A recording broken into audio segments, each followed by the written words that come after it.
Today I'm so excited because I'm going to share with you how you turn Dollar Tree items into high-end looking spring and Easter decor. So let's get to it. For this project, you are going to use one of these Dollar Tree rabbit wreaths. I love these. And you're just going to pop those ears off right in the center.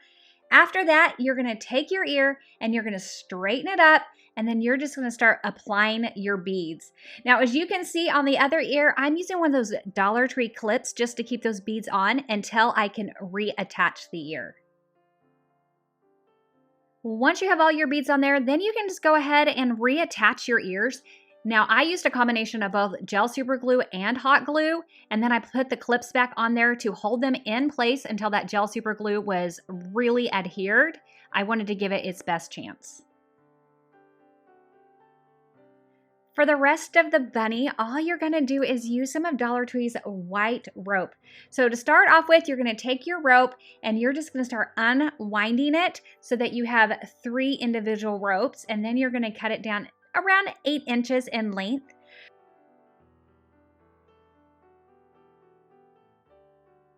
From there, you can start attaching it to your wreath form. Now, all you're going to do is you're going to loop it around by folding it in half and then taking your ends and taking it through that loop. It's called a lark's knot. I believe that's how you say it. I'm sure if it's not, somebody will correct me. And you're going to do that on all 3 layers of the wreath form. Now, you don't have to do it on all 3 layers, but you will have a much fluffier bunny if you do it that way. And honestly, it looks better from all the angles if you do it that way. So that is my recommendation, is to go ahead and cover all 3 layers. Once you've gone around all 3 layers, you're just going to comb out your bunny. And I like to do it in layers. I just find that it's a lot easier. You just want to get a cheap comb. You can pick them up at Dollar Tree. You might have one lying around that you don't even use. And you're going to comb it out. I think it's easier to comb out a layer and then trim up a layer and then comb out the second layer, trim it up. That's how I like to do it, but you can comb out the entire thing and trim it all up at one time if you like to. It's just kind of a personal preference, but in the end, you just want to make sure that you comb out the entire thing and then trim it up so you have nice even edges all the way around.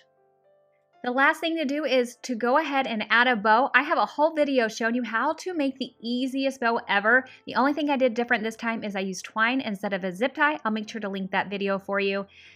If you plan on hanging it, I would go ahead and hot glue some twine onto the back of it. I absolutely love this bunny wreath. I'm one of those people that thinks that bunnies are not just for Easter. I think they are so great for just spring in general. I'm super excited to have this. It's just beautiful. It's neutral. It's just perfect for spring. For a super easy spring garland, you're going to pick up some of these faux moss stones from Dollar Tree, some wooden beads, and a large needle and twine. And all you're going to do is you are going to take that needle through your moss stone as well as those beads. You're going to do a couple wooden beads, the moss stone, a couple more wooden beads, and you're just going to keep repeating that pattern until you have all of it on the twine. Now, I do strongly suggest that you have something to put on your finger as you're pushing the needle through. Not only will it help you protect your finger as you're pushing it through, but then if you also have a soft, like leathery thing like I do here, it will help you grip that needle as you're pulling it through, and you will find it to be a lot more simple. Once you have all of your beads and your moss onto your twine, you will have just the most beautiful earthy garland. I absolutely love this. I just think it is stunning.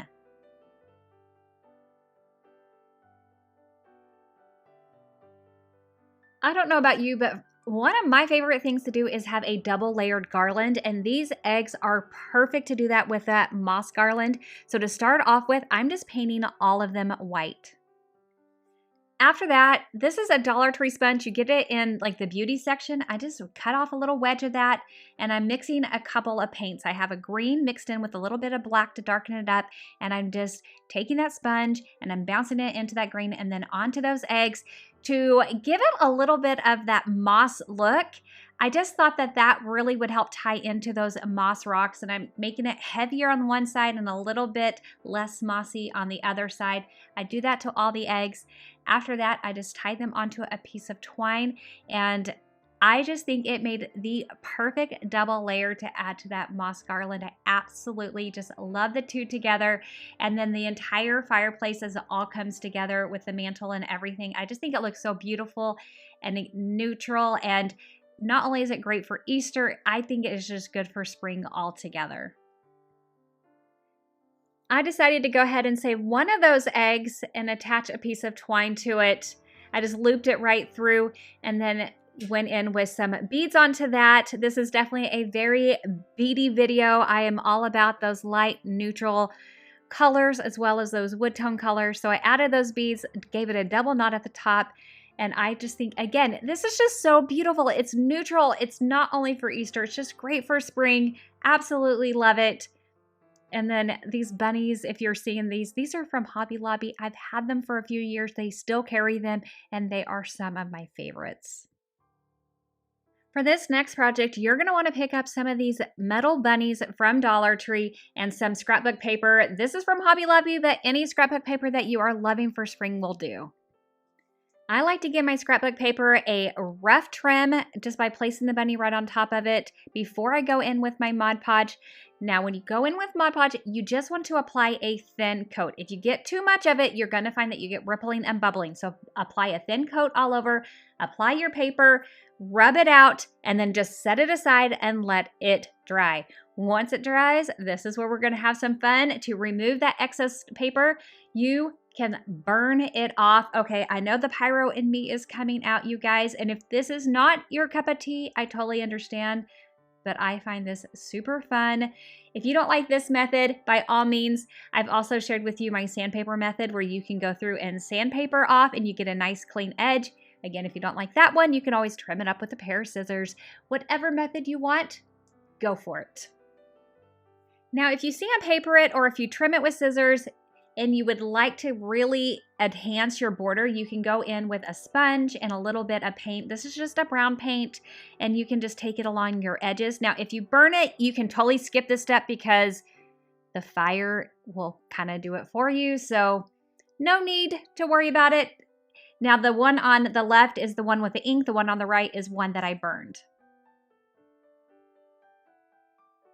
Of course, you can leave them as is and display them around your home however you want. I absolutely love setting them up in different like vignettes. I think that they are beautiful all alone. However, I decided that I have a lot of neutral colors this year and I wanted to do something that had a big pop of color. So I grabbed an old sign and some very bright green and spray painted that sign and decided to glue these on using some Gorilla Glue. And I just popped these on that sign and I think that it turned out so cute. I absolutely love it. It brought out the green in the flowers, or in the leaves, I should say. And you know what? I just think it's fun. One of my favorite things to do for spring is to freshen up my prints, and today I have some free printables for you. I am so excited about these. You can grab a $1 free frame, one from Walmart. You probably already have some sitting in a closet somewhere, and I'm going to link these for you down in the description box. They look really similar, but they actually are all different. All you do need to do is cut them down to size, stick them in your frame, and you are ready to go. I absolutely love these. I hope you do too. For this next project, all you need is a foam bunny from Dollar Tree, some gray paint, and some baking soda. Now you're going to mix the baking soda and the paint until it has kind of like a milkshake consistency. It's about a 50-50 ratio. And then you're just going to paint it onto your bunny. It's going to require 2 coats. What I like using about the baking soda paint combination is that it's a little bit thicker, so you lose that texture that the foam provides and you get more of the concrete texture that I'm going for. I want this to look like a faux concrete bunny. Once you get it covered in that second coat and it's almost dry but not quite, you're going to go in with a lighter gray color and like your worst brush ever, just a very chippy brush, and you're just going to pounce that lighter gray on there.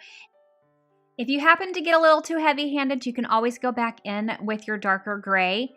Once you're done with that, just set it aside and let it dry. Now, I'm going to warn you now, when someone picks it up, they are going to expect it to be heavy and they are going to be so thrown off by the fact that it is light.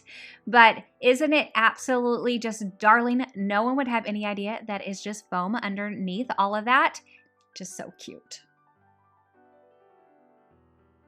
If you haven't already subscribed, I hope you'll consider it and join this crazy DIY family. Here's another video that I had picked out for you. Thank you so much for spending your time with me, and I'll see you in the next one. Bye!